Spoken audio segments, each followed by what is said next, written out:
آپ کو ایک عام خبر سے آگاہ کرتے چلے۔ ڈسٹرکٹ پولیس افیسر عادل میمن کی ہدایات پر تھانہ سٹی چکوال کی شاندار کارکردگی۔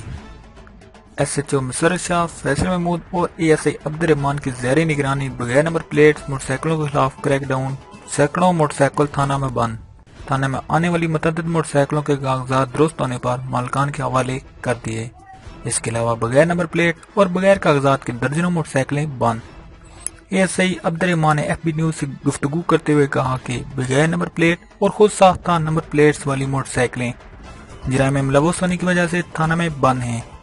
اکثر مشکوک نمبر پلیٹس والی موٹر سائیکل پر جرائم ہوتے ہیں۔ انہوں نے موٹر سائیکل مالکان کو ہدایت کی ہے کہ اپنے کاغذات ہمہ وقت مکمل کریں اور سرکاری جاری شدہ نمبر پلیٹس لگا کر موٹر سائیکلوں پر سفر کریں اور اپنے کاغذات ہمیشہ اپنے ساتھ رکھیں۔